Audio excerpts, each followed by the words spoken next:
Allez, on est de retour avec notre petite série de vidéos sur la Western State 2025 à la conquête de l'Ouest, où nous allons vidéo après vidéo décortiquer ce qui va être pour nous une des courses les plus attendues de cette saison. Si vous avez loupé les deux premiers épisodes consacrés à l'histoire de la course, puis à l'analyse du parcours, n'hésitez pas à aller les voir pour comprendre pourquoi cette course est devenue un des mythes de l'Ultra Trail. On se retrouve donc tous les mercredis jusqu'au départ le 28 juin pour une vidéo sur un thème bien précis en lien avec ce mythe de notre sport. Chaque épisode sera dispo en podcast pour que vous puissiez en profiter de partout. Et aujourd'hui, on va faire le tour de ceux qui ont déjà leur précieux sésame en poche pour la grande fête du 28 juin prochain à Auburn. Et croyez-moi, quand on regarde cette liste, on se dit qu'on va assister à quelque chose d'assez exceptionnel. On part sans plus attendre avec un gros récap des qualifications et donc de la liste des coureurs élites qui se sont qualifiés par Golden Ticket ou grâce à la loterie, ou même ceux du top 10 de 2024 qui reviennent et qui sont automatiquement qualifiés pour cette édition de 2025. Ça nous permettra d'avoir une bonne vue d'ensemble lors des prochains épisodes à la conquête de l'Ouest. Épisode 3, c'est parti. 100 miles, the race begins. Through dust and heat, who for the win? Jim Walmsley, Killian Jornet, David Roche in the fight. Western States under morning lights. The record is about to fall. Let's go for the race of the year. À la conquête de l'Ouest, c'est maintenant. Alors, vous le savez, la Western State, c'est pas n'importe quelle course, avec près de 10 000 candidats pour seulement 369 places. D'ailleurs, on a vu dans l'épisode précédent pourquoi il y a si peu de places disponibles. Je vous laisse aller la voir et aller voir la vidéo si vous ne l'avez pas vue. Les candidats à la loterie ont eu cette année un pourcentage record de chances de se retirer au sort. Ils étaient presque la moitié à avoir tenté leur chance pour la première année. Les chances étaient donc très maigres, mais il y a eu quelques chanceux, on le verra. Et pour nous coureurs dits élites, heureusement, il y avait les Golden Tickets. 6 courses qualificatives dans l'année où les meilleurs sur ultra se battent à travers le monde pour décrocher leur précieux sésame. Et puis il y a les privilégiés, les top 10 hommes et femmes de l'édition précédente qui ont leur place automatiquement réservée. On va donc passer tout cela en revue. Commençons par ceux qui ont brillé en 2024. Chez les hommes, on avait un podium de feu avec Jim Walmsley qui explosait tout en 14h13. Bien embêté par un Rod Favard en 14h24 et Hayden Hawks juste derrière dans le même temps. Jonathan Albon, 6e l'an dernier, ne sera pas de retour. Tyler Green, 7e non plus. Et bien sûr, vous l'avez vu, Jim et Hayden Hawks ont renoncé à revenir car blessés. Il y a aussi Shen Jiasheng, le coureur chinois, auteur de 2 top 10 sur les 2 dernières éditions, qui lui aussi a déclaré forfait il y a quelques jours car il est blessé à un tendon. Par contre, on retrouvera bien sûr Rod Favard, un phénomène de 28 ans de Mammoth Lake qui a failli détrôner le roi Walmsley l'année dernière et qui lui avait fait la misère sur les 3 quarts de la course. Daniel Jones aussi, le néo-zélandais de 33 ans qui avait terminé 4e sera là aussi. Et rappelez-vous, il vient de pulvériser le record de Tarawera en début de saison. On l'avait vu sur la chaîne. Il y aura aussi Caleb Olson, 5e l'an dernier à seulement 28 ans. Il revient également. On aura aussi Jonathan Rea, Chris Meyer, bref, une base de favoris, bien solide de favoris, sachant que comme on l'a vu la semaine passée, l'année 2024 était l'année la plus rapide de tous les temps sur la Western State, sans oublier que parmi ces gars-là, il y en a plusieurs qui connaissent le parcours comme leur poche. Côté femmes, c'est encore plus ouvert. Katie Scheid, la gagnante de 2024, ne revient pas. Youngville Kaspersen, 5e l'an dernier, non plus.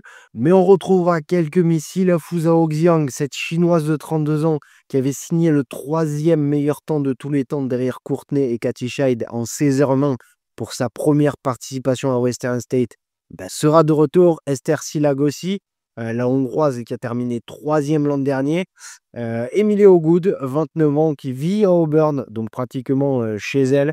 Elle avait terminé 4e l'année dernière et elle revient aussi. Elle connaît le parcours par cœur et elle vient justement de gagner la Canyon Endurance Run en avril. Et puis, il y aura aussi Ida Nilsson, la Suédoise de 42 ans, qui est hyper expérimentée sur à peu près toutes les distances. Elle s'est performée vraiment partout, du format marathon jusqu'à l'ultra maintenant. Donc là aussi, on aura quelques beaux retours chez les dames. Maintenant, parlons de ceux qui ont dû se battre pour leur place. Et c'est là que ça devient méga intéressant parce que c'est ce qui va densifier copieusement cette course. Cette année, 6 courses distribuées, ces fameux golden tickets, avec 2 ou 3 tickets hommes ou femmes, hommes et femmes, pardon, selon les épreuves. Et ça a commencé fort dès fin août 2024 avec la CCC à Chamonix, cette course de 100 km que vous connaissez tous, qui était autrefois considérée comme la petite sœur de l'UTMB et qui maintenant est devenue une épreuve de finale des UTMB World Series à part entière avec un niveau aussi impressionnant que sur l'ITMB. Et côté femmes, c'était Tony McCann qui avait remporté la course, mais elle a refusé son ticket. Et c'est donc Martina Minarsik, Rosa Buschauer et OIT, la chinoise, qui ont décroché leur ticket. Chez les hommes, Peter Frano, le Slovaque, et la fusée américaine Adam Peterman ont validé leur billet. Mention spéciale pour Hayden Hawks, qui avait gagné cette CCC l'an passé, mais qui était déjà qualifié par son top 10 en 2024. De toute façon, il n'est pas là puisqu'il est blessé. Et Daniel Jones, qui était dans la même situation, c'est Zhang, le Chinois, qui avait accepté, mais il s'est finalement retiré il y a quelques semaines, et c'est donc quelqu'un de la liste d'attente qui a pris sa place. Ensuite, pour la seconde course qualificative, direction l'Arizona, pour Javelina qu'on avait débriefé en hiver sur la chaîne. Cette course de 100 miles qui est réputée rapide et surtout très très chaude. Riley Brady et Anna Allgood ont décroché les 2 tickets féminins. David Roche et Jeff Mogavero, les 2 tickets chez les hommes. Et David Roche, on en reparlera dans les prochaines semaines. On en a déjà parlé sur la chaîne. Mais si vous ne savez et suivez pas vraiment ce qu'il fait, ce gars, c'est vraiment un extraterrestre. Il avait déjà explosé le record vieux de 19 ans de Leadville en août. Il a enchaîné avec le record du Javelina. Je vous le dis tout de suite ici, il fait partie des très grands favoris de cette Western State, même s'il y aura beaucoup de choses à l'analyser sur sa stratégie de course. Mais ça, on a encore quelques semaines pour en parler. Et donc, on va continuer avec, en février, direction Black Canyon en Arizona. Côté femmes, on note que Riley Brady était déjà qualifiée. On a donc Tara Dower qui a récupéré son ticket. Et quelle récupération!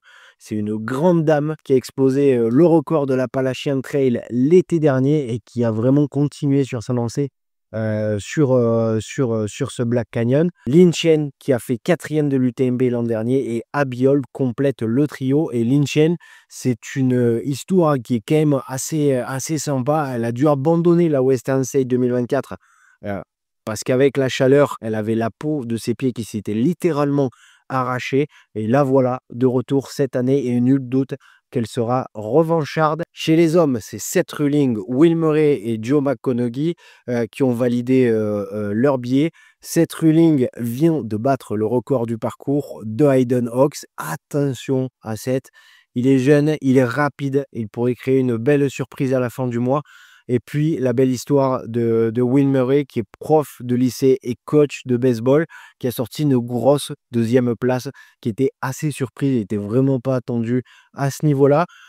Pour la 5e course, c'est cap sur la Nouvelle-Zélande pour Tara Weera. Cette course était censée donner plus d'accès aux coureurs du monde entier, mais le plateau, surtout chez les femmes, était impressionnant. Ruth Croft avait gagné côté femmes, mais elle a décliné son invitation. Dommage, mais je crois qu'elle veut vraiment remporter l'UTMB. Derrière, Kathleen Fielder et Nancy Jiang ont récupéré les 2 places.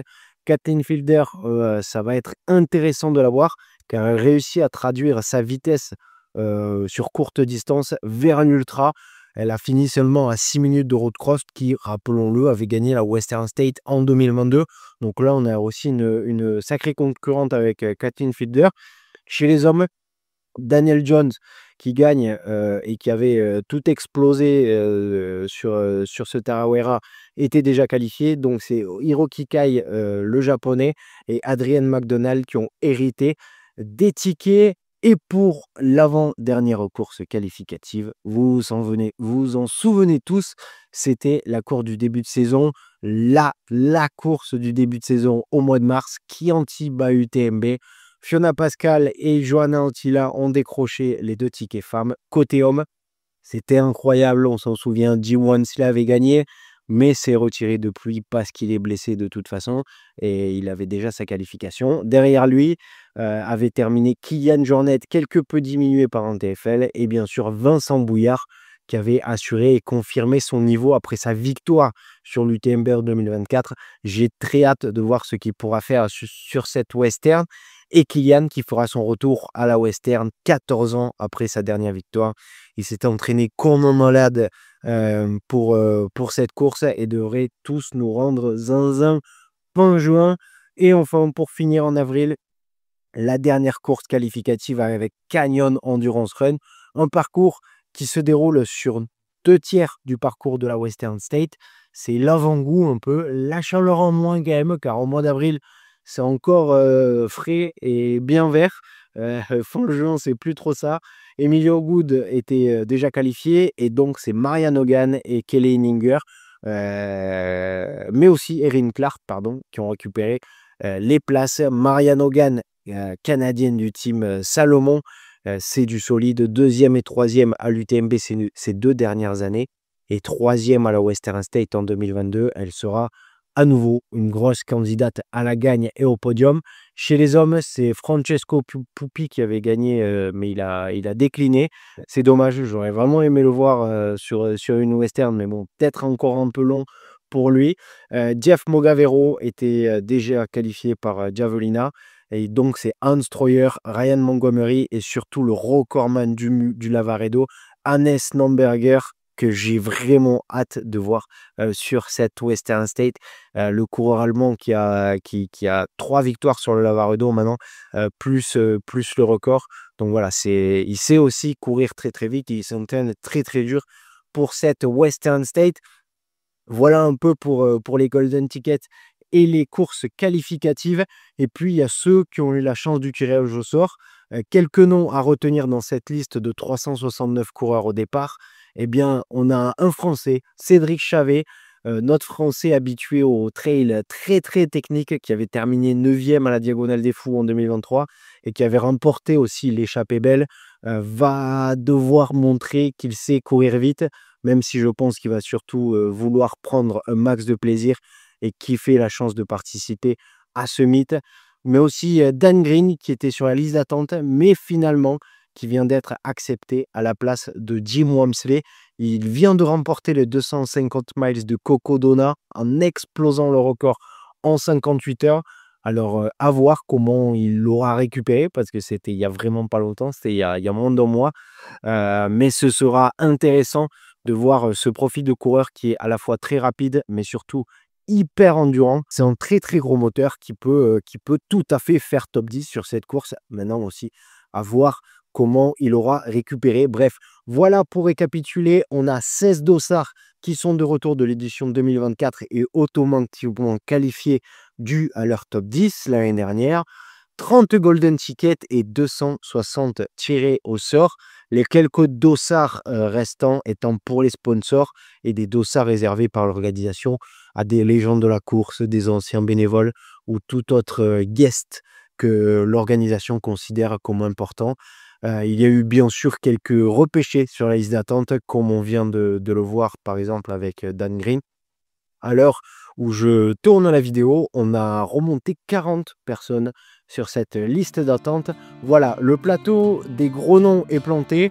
Entre les revenus du top 10, les golden tickets gagnés assez courageusement et quelques chanceux de la loterie, on a un casting de rêve pour cette édition 2025. La semaine prochaine, on rentre dans le dur avec notre analyse des favoris et quelques pronostics. Mais déjà, rien qu'en regardant cette liste, on sent que ça va être du grand spectacle le 28 juin à Auburn. En attendant, n'hésitez pas à me donner vos impressions sur ce 3e épisode de la conquête de l'Ouest en commentaire. Ajoutez vos propres infos, on continue à échanger et bien sûr, pensez à vous abonner pour ne pas manquer les prochains épisodes de cette série sur la Western State à la conquête de l'Ouest. C'est terminé. Allez, on se dit à très vite pour de nouvelles aventures. C'était Arnaud pour Endurance Show. Ciao!